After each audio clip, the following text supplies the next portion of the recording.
Hello সাগর, কি হয়েছিল তোমার? ফোন বন্ধ পাচ্ছি কেন? তুমি কি এখনো ঢাকায় আছো? হ্যাঁ, কোথায় যাব? আমি তো সবকিছু ছেড়ে ছুড়ে তোমার কাছে চলে এসেছি। তুমি এখন কোথায় আছো? আহ, এক ভাইয়ার বাসায়। তোমার কি হয়েছিল বলো তো? ফোন ছিনতাই? আচ্ছা, ইয়ে করো, ওই যে বাসার অ্যাড্রেসটা দাও, আমি আসছি। দাঁড়াও 1 মিনিট, আমি দিচ্ছি।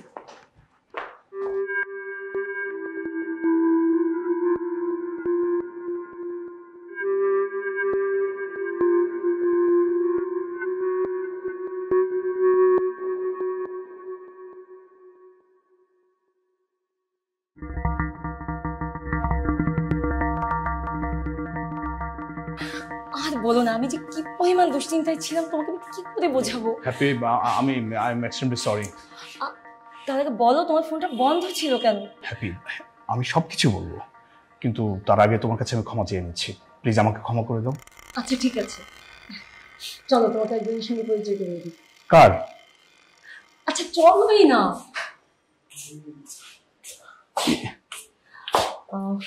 ওনার নাম সিয়াম। আর সিয়াম ভাই, এই হচ্ছে আমার সাগর। হ্যালো, আমি সাগর। আমি সিয়াম। বাই দ্য ওয়ে, বাসায় কি একাই থাকেন? মানে আর কাউকে তো দেখছি না। আপাতত একাই থাকছি, মা মারা যাওয়ার পর থেকে একা। ও, আরে আপনি বসুন না, আপনারা দুইজন বসুন, আমি আপনাদের জন্য চা করে নিয়ে আসছি। ও শিওর।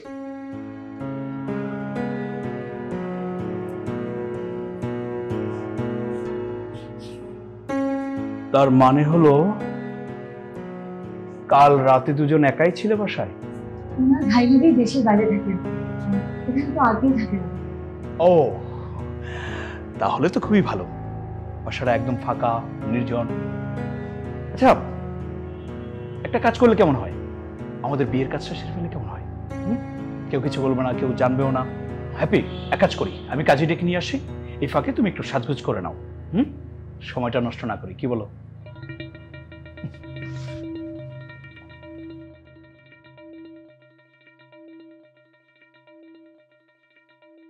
কি ব্যাপার, উনি উনি হঠাৎ করে কোথায় চলে গেল? ও কাজই দেখতে গেল, আর এই ফাঁকে আমাকে একটু সাজগোজ করে নিতে বলেছে, কিন্তু আমার কাছে তো ওরকম কিছু নেই। আসুন আমার সাথে, আসুন।